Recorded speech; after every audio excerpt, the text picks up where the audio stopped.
नमस्कार,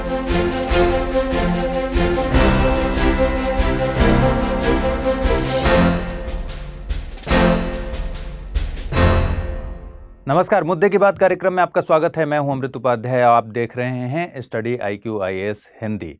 आज हम बातचीत जो करने वाले हैं वो करने वाले हैं अमेरिका और साउथ कोरिया के बीच चल रहे ज्वाइंट मिलिट्री ड्रिल्स की, जो कि 1 सितंबर तक चलेगा। और इसकी वजह से नॉर्थ कोरिया जो है वो खासा अपसेट है। नॉर्थ कोरिया ने कहा है कि ये इन्वेजन के पहले का रिहर्सल है। साउथ कोरिया और अमेरिका पर यह आरोप लगाया है। साथ ही उसने इसके कड़े परिणाम भुगतने के लिए भी तैयार रहने को कहा है। आइए जानते हैं ये क्या है। सबसे पहला इंपॉर्टेंट जो बात है वो ये कि इस ज्वाइंट मिलिट्री ड्रिल का नाम है उल्ची फ्रीडम शील्ड, ठीक है। और बहुत ही मैसिव ज्वाइंट मिलिट्री ड्रिल्स है जो 1 सितंबर तक चलेगा, अभी चल ही रहा है। दूसरी जो महत्वपूर्ण बात है कि ये 2017 के बाद पहली बार रिज्यूम हुआ है कोई बड़ा ज्वाइंट मिलिट्री ड्रिल, यानी पिछले 5 साल में साउथ कोरिया और अमेरिका के बीच में कोई बड़ा ज्वाइंट मिलिट्री ड्रिल नहीं हुआ था। 5 साल के बाद इसे रिज्यूम किया गया है। तो हमें समझना यह होगा कि भाई 5 साल बाद इसे रिज्यूम करने की नौबत क्यों आई। दूसरी बात कि 2017 के बाद ये सस्पेंड क्यों हुआ, पोस्टपोन क्यों हुआ, ये सारी बातें जाननी है। और तीसरी बात, उस पूरे रीजन में क्या हलचल मची इससे, ये भी जानना है। आइए समझते हैं चीज़ों को। देखिए, 2017 के बाद पहली बार ये ड्रिल क्यों हुआ, इस बात को समझने के लिए हमें थोड़ा सा जाना पड़ेगा इसके हिस्ट्री में। नॉर्थ कोरिया ने कब कब मिसाइल के परीक्षण किए। सबसे पहले समझिए कि 1985 में नॉर्थ कोरिया NPT में शामिल हुआ था, ठीक है। NPT मतलब न्यूक्लियर नॉन प्रोलिफरेशन ट्रीटी, परमाणु अप्रसार संधि में शामिल हो गया था 1985 में। 2003 आते आते तक नॉर्थ कोरिया इससे बाहर हो गया, ठीक है, एग्जिट कर गया। हालांकि 1993 में भी उसने थ्रेट दिया था कि मैं NPT से बाहर हो जाऊंगा, लेकिन 2003 में एग्जैक्टली इसने अपने आप को एग्जिट कर लिया। 2006 पहला समय आया जब इसने पूरी दुनिया को चौंका दिया और पहला न्यूक्लियर टेस्ट किया, ठीक है। फर्स्ट न्यूक्लियर टेस्ट किया 2006 में, और इस पर जमकर उस समय सैंक्शंस लगे और पूरी दुनिया ने चिंता जाहिर की कि नॉर्थ कोरिया परमाणु जो हथियार बना रहा है ये पूरी दुनिया के लिए खतरे की बात है। फिर इसने एक एक करके अब तक 6 न्यूक्लियर टेस्ट कर दिए हैं, ठीक है। 2016 में जनवरी में भी न्यूक्लियर टेस्ट किया और सितंबर में भी न्यूक्लियर टेस्ट किया। ये चौथा था, ये 5वां था। 2017 में जब इसने न्यूक्लियर टेस्ट किया तो पूरी दुनिया हिल गई, और ये 6ठा न्यूक्लियर टेस्ट था 2017 में, ठीक है। जब 2017 में नॉर्थ कोरिया ने न्यूक्लियर टेस्ट किया तो क्लेम किया कि हमने हाइड्रोजन बम बना लिया है, थर्मो न्यूक्लियर बम बनाया है। और जब टेस्ट हुआ तो जो साइट्स है इसके न्यूक्लियर साइट्स, उसमें से एक साइट है पंगेरी। यहां 6.3 मैग्नीट्यूड का भूकंप आया, अर्थक्वेक आया, जिसमें कई लोग मरे भी। 150 के करीब लोग घायल हुए और ऑफिशियली 12 से 15 लोगों के मरने की खबर आई। इतना भीषण भूकंप था, 6.3 मैग्नीट्यूड का भूकंप था। और दुनिया भर से ये खबर आई कि ये जो भूकंप था ये आर्टिफिशियल वजहों से आया हुआ भूकंप है, और वो वजह हाइड्रोजन बॉम्ब हो सकता है। इसके कयास लगाए गए। क्यों? क्योंकि नॉर्थ कोरिया के भीतर IAEA को आने नहीं देता है। ऐसा कोई साधन नहीं है जिससे अंदाजा एग्जैक्टली लोग बता सके कि हाइड्रोजन बॉम्ब का टेस्ट हुआ या नहीं हुआ, लेकिन नॉर्थ कोरिया ने क्लेम किया। इस पर बहुत सारे डिबेट्स हुए। कुछ देशों ने कहा कि ऐसा पॉसिबल नहीं है, जिस लेवल का ये न्यूक्लियर टेस्ट हुआ है उसमें नहीं लगता कि हाइड्रोजन बॉम्ब है। कुछ ने कहा कि हो सकता है कि यह हाइड्रोजन बॉम्ब हो। लेकिन इन सब के बीच में पूरी दुनिया में चिंता जरूर उभर गई थी। तो 2017 वो साल है जब 6ठा न्यूक्लियर टेस्ट उसने किया है। और अब साउथ कोरिया और अमेरिका का अनुमान है, उनके इंटेलिजेंस का अनुमान है कि 2022 में, मतलब इस साल अंत तक, नवंबर दिसंबर तक, ये अपना 7वां न्यूक्लियर टेस्ट करने जा रहा है, ठीक है। 7वां न्यूक्लियर टेस्ट करने जा रहा है। अब आइए समझते हैं कि फिर 2006 में जब पहला न्यूक्लियर टेस्ट इसने कर दिया तो फिर उसके आगे क्या हुआ। 2006 में जब पहला न्यूक्लियर टेस्ट हुआ तो उसके बाद सैंक्शंस लगे जाहिर तौर पर। 2017 में जब न्यूक्लियर टेस्ट हुआ तो फिर 2017 में नॉर्थ कोरिया ने एक बात कही कि अब हमारे बम के दायरे में, हमारे हथियार के दायरे में अमेरिका भी आता है। ट्रंप साहब थे 2018 में, ट्रंप साहब ने काफी हालांकि नरम रुख अपनाया था, उसको देखेंगे। लेकिन 2017 की जब स्थिति बनी तो अमेरिका ने यह कहा कि अगर आपके जद में अमेरिका आ रहा है, ट्रंप ने एक ट्वीट किया था, बड़ा चर्चित ट्वीट था। उन्होंने कहा कि नॉर्थ कोरिया के जो शासक हैं, क्या नाम है उनका, किम जोंग उन, ठीक है, तानाशाह शासक हैं। तो उन्होंने कहा कि इन्होंने कहा है कि अमेरिका इसकी जद में है और मैं हमेशा अपने डेस्क पर न्यूक्लियर हथियार का बटन लेकर बैठता हूं। तो ट्वीट किया इस पर ट्रंप ने कि उनसे कह दीजिए कि मेरे पास ज़्यादा बड़ा हथियार है और मेरा जो बटन है वो काम करता है, मेरे पास भी हमेशा बटन तैयार रहता है और वो न्यूक्लियर बम हमारा आपसे ज़्यादा बड़ा है। तो इस तरह का भी वॉर इन लोगों के बीच चला। लेकिन 2017 में अमेरिका ने फिर से सैंक्शंस लगाए, पूरी दुनिया में इस बात पर सैंक्शंस लगे, नॉर्थ कोरिया की पर लगाम कसी गई। लेकिन 2018 में पॉलिसी शिफ्ट हो गई। कैसे शिफ्ट हो गई? पॉलिसी शिफ्ट इस तरह से हुई कि 2018 में जो साउथ कोरिया के प्रेसिडेंट थे उस समय, उनका नाम था मून जे इन। साउथ कोरिया के प्रेसिडेंट ने और अमेरिकन प्रेसिडेंट ने नरम रुख अपनाते हुए, डिप्लोमेटिक टॉक्स करते हुए नॉर्थ कोरिया के साथ, यूएसए के जो प्रेसिडेंट हैं, ठीक है, ट्रंप, इन लोगों ने टॉक्स की शुरुआत की। शुरुआत कैसे हुई? नॉर्थ कोरिया जब जब इस तरह का भीषण कोई प्रयोग करता है, बैलिस्टिक मिसाइल्स का परीक्षण जब करता है और जब न्यूक्लियर बॉम्ब्स का या हथियारों का परीक्षण करता है, उसके बाद वो यू टर्न ले लेता है। यू टर्न लेते हुए उसने अमेरिका को प्रस्ताव भेजा कि हम बातचीत करने के लिए तैयार हैं और हम अपने यहां से परमाणु हथियारों को खत्म करने के लिए फेज वाइज तैयार हैं। ऐसा हर बार हुआ। ये पूरा रिलेशन ऐसे चलता रहा, जिगजैग चलता रहा, एक बार शुरू से ही, ठीक है। तो जब जब कोई वार्ता शुरू होती है, उसके बाद नॉर्थ कोरिया अचानक से सबको चौंका देता है। वार्ता होती है, पूरी दुनिया में खबर फैलती है कि अब नॉर्थ कोरिया इस पर राजी हो गया है, तब तक वो कोई टेस्ट कर देता है। तो इसी तरीके का रिलेशन फिर 2017 से भी देखा गया। 2017 में जब इस पूरी तनातनी हुई, सैंक्शंस लगे, 2018 में सिंगापुर में ट्रंप साहब मिले किम जोंग उन से, ठीक है, सिंगापुर समिट में ट्रंप की मुलाकात हुई किम जोंग उन से, नॉर्थ कोरिया का जो तानाशाह शासक है। और इस बातचीत में इस बात पर सहमति बनी कि भाई नॉर्थ कोरिया धीरे धीरे धीरे धीरे अपने फेज वाइज में अपने सारे हथियार खत्म कर देगा, डी न्यूक्लियराइजेशन हो जाएगा। लेकिन 2019 आते आते तक क्या हुआ? 2019 आते आते तक ये जो सेकेंड समिट हुआ वो होल्ड पर चला गया, मतलब उसका कोई परिणाम, सकारात्मक परिणाम नहीं निकला, तो सारी बातचीत होल्ड पर चली गई। 2019 आते आते तक ये क्लियर हो गया कि नॉर्थ कोरिया अमेरिका की इस बात को मानने को तैयार नहीं है। कहां बात फंसी? नॉर्थ कोरिया ये कह रहा था कि आप सारे सैंक्शंस हटा दीजिए, हम उसके बाद निरस्त्रीकरण कर देंगे, परमाणु निरस्त्रीकरण कर देंगे। अमेरिका की तरफ से ट्रंप की जो नीति थी उसको कहते हैं ग्रैंड बार्गेन, ठीक है। ग्रैंड बार्गेन पॉलिसी के तहत अमेरिका चाहता था कि भाई वादा नहीं, पहले हटा दो, हम सैंक्शंस हटा देंगे, ठीक है। ग्रैंड बार्गेन कहते हैं जो ट्रंप की नीति थी। तो ट्रंप ने कहा कि आप सारे हथियार हटा दीजिए और हम सैंक्शंस हटा देंगे। लेकिन नॉर्थ कोरिया इस बात पर अड़ा था कि आप पहले सारे सैंक्शंस हटाइए, पूरी तरह से हटाइए, उसके बाद हम हथियार हटा देंगे। बात यहीं पर होल्ड हो गई, बार्गेन नहीं हो पाया और यहां डेडलॉक की स्थिति हो गई।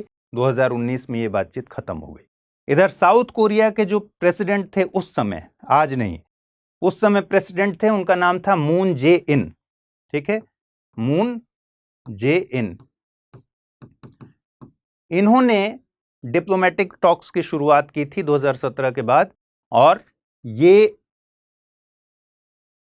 नॉर्थ कोरिया गया साउथ कोरिया एक ऐतिहासिक यात्रा में, ठीक है, मतलब किम जोंग उन साहब गए इनसे मिलने के लिए। वहां फिर इसी तरीके की बातचीत 2018 में हुई थी कि हम धीरे धीरे इस पूरे कोरिया पेनिनसुला को निरस्त्र कर देंगे, निरस्त्रीकरण कर देंगे, यहाँ परमाणु हथियार नहीं रहेंगे। ये भी बातचीत इस तरीके से चलती रही। इनका भी रुख लचीला था, डिप्लोमेटिक टॉक्स करना चाहते थे नॉर्थ कोरिया के साथ, लेकिन फाइनली 2018-19 आते आते ये टॉक्स भी खत्म हो गए और अमेरिका के साथ भी टॉक्स खत्म हो गए। मतलब अब इस बात की संभावना खत्म हो गई कि नॉर्थ कोरिया परमाणु निरस्त्रीकरण करेगा, ठीक है। फिर सत्ता बदल गई, सत्ता बदली तो बाइडेन साहब आ गए। कब आए? 2021 में आ गए, ठीक है। और साउथ कोरिया में भी सत्ता बदल गई, 2022 में आ गए यून। मून की जगह कौन आ गया? यून सुक इयोल, इनका पूरा नाम है, यून सुक इयोल आ गए। ये अपने भाषणों में लगातार कहते रहे थे, साउथ कोरिया के पूर्व प्रेसिडेंट जो थे मून जे इन की पॉलिसी को लगातार इन्होंने आलोचना की और कहा कि इनका प्योंगयांग को लेकर, यानी नॉर्थ कोरिया का जो राजधानी है प्योंगयांग, उसको लेकर रवैया बहुत नरम है और ऐसा रवैया नहीं होना चाहिए, इससे साउथ कोरिया को असुरक्षा हो जाएगी। तो इन्होंने 2022 में जब कमान संभाली तो बाइडेन साहब यहां आ चुके हैं और यून सुक यहां आ चुके हैं। इन्होंने तुरंत 2022 में ज्वाइंट मिलिट्री ड्रिल शुरू कर दिया, जो 2018 में जब सिंगापुर में समिट हुआ था ट्रंप और किम जोंग उन के बीच, तो ट्रंप किम की मुलाकात के बाद ही ट्रंप ने कहा था कि अब ज्वाइंट मिलिट्री ड्रिल हम साउथ कोरिया के साथ नहीं करेंगे और इस पर साउथ कोरिया भी सहमत था, ठीक है। तो 2018 में जिस सहमति पर ये ज्वाइंट मिलिट्री ड्रिल सस्पेंड किया गया था, 2022 में अब खतरों को देखते हुए फिर से ये ज्वाइंट मिलिट्री ड्रिल किया गया है, ठीक है। अब आप समझ गए कि 2017 के बाद अब क्यों हो रहा है, उसकी एक और बड़ी वजह समझिए। 2022 वो साल है जब नॉर्थ कोरिया अब तक 30 बैलिस्टिक मिसाइल्स का परीक्षण कर चुका है। 30 बैलिस्टिक मिसाइल्स, जो अब तक नॉर्थ कोरिया के द्वारा किए गए एक साल में सबसे ज्यादा परीक्षण हैं। 30 बैलिस्टिक मिसाइल्स अब तक परीक्षण कर चुका है। इसी वजह से अप्रैल में अमेरिका ने इसके ऊपर नए सैंक्शंस लगाए हैं और यूएनएससी में, यानी यूनाइटेड नेशंस सिक्योरिटी काउंसिल, सुरक्षा परिषद में इसी साल मई में ड्राफ्ट रिजोल्यूशन पेश किया गया। किसके लिए? सैंक्शंस बढ़ाने के लिए ड्राफ्ट रिजोल्यूशन ले आया गया, सैंक्शंस बढ़ाने के लिए।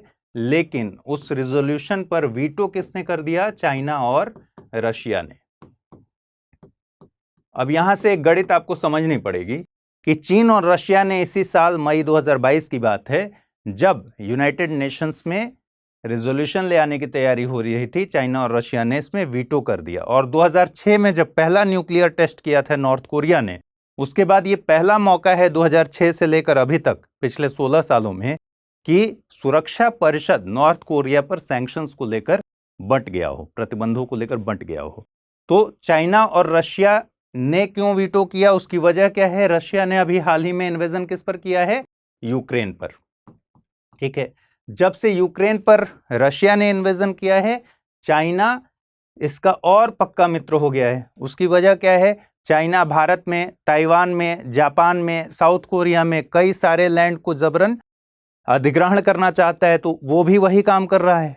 रशिया ऑलरेडी यूक्रेन पर इन्वेजन कर रहा है और नॉर्थ कोरिया जो है, जिसको शुरू से ही रशिया का सपोर्ट है और चाइना का सपोर्ट है, नॉर्थ कोरिया चाहता है कि भाई यहां अपनी और मजबूत स्थिति बन जाए, मतलब नॉर्थ कोरिया, चाइना और रशिया एक साथ हो जाएं।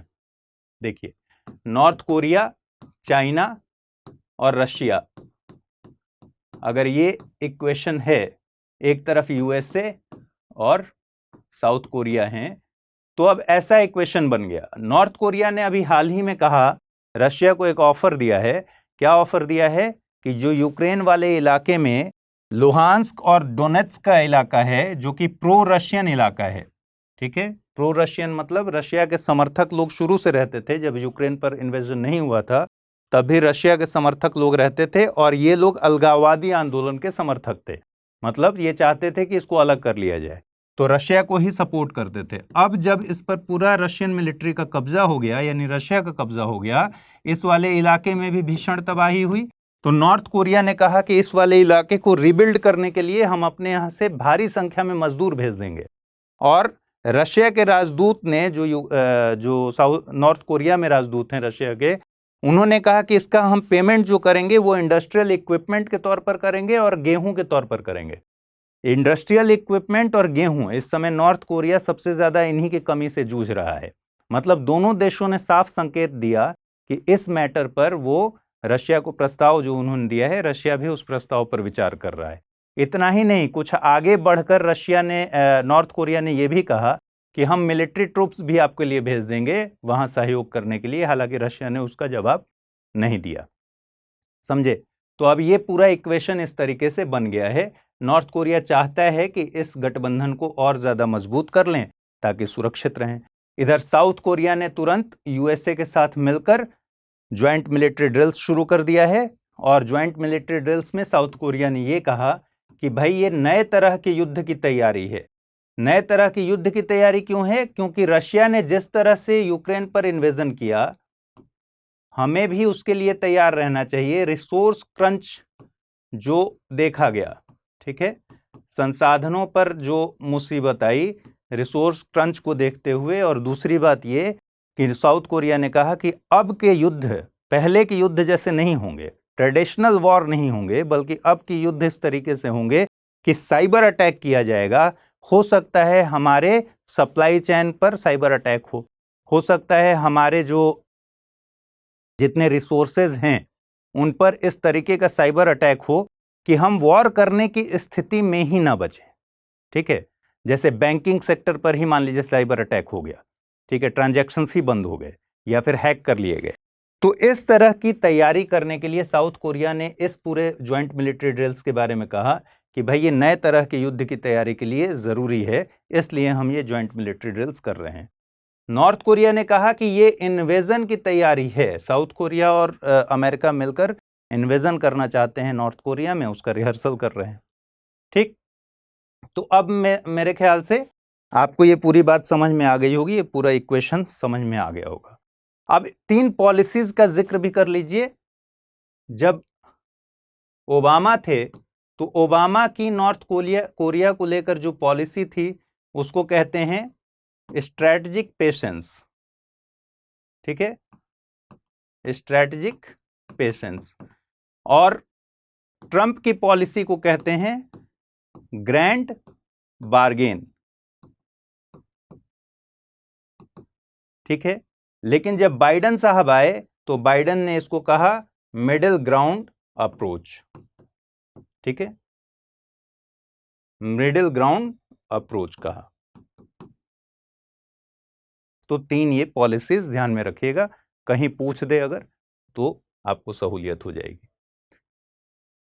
चलिए अब इस पर एक सवाल देख लीजिए क्या बन सकता है, उस सवाल को सॉल्व कीजिए और सॉल्व करके बताइए।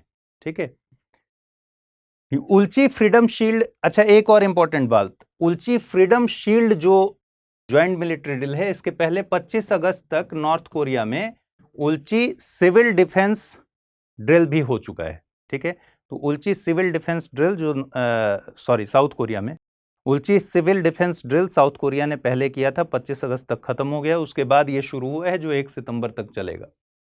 चलिए क्वेश्चन देखिए, उल्ची फ्रीडम शील्ड मिलिट्री ड्रिल के बारे में निम्नलिखित कथनों पर विचार कीजिए। पहला कथन है अमेरिका और इजराइल के बीच प्रत्येक 2 साल के अंतराल पर यह ज्वाइंट मिलिट्री ड्रिल की जाती है। दूसरा है इस ज्वाइंट मिलिट्री ड्रिल का मकसद चीन की अतिक्रमणवादी नीति के खिलाफ नए तरह के हमलों से निपटने की तैयारी है। और तीसरा कथन है कि साउथ कोरिया ने 2022 में उल्ची सिविल डिफेंस ड्रिल्स का आयोजन किया था। ऑप्शंस आपके हैं, पहला केवल 1 और 2, ऑप्शन बी केवल 3, ऑप्शन सी केवल 2 और 3, और चौथा सभी कथन सत्य हैं। इसका जवाब आप मुझे बताइएगा। ठीक है, तो उम्मीद है मुद्दे की बात आपको पसंद आया होगा ये प्रोग्राम, और इससे आपको जरूर मदद मिलेगी। फिलहाल इसमें इतना ही रखते हैं, अगले किसी एपिसोड में आपके साथ फिर मिलेंगे नए मुद्दे के साथ। ख्याल रखिए अपना, ठीक से पढ़ाई कीजिए। नमस्कार।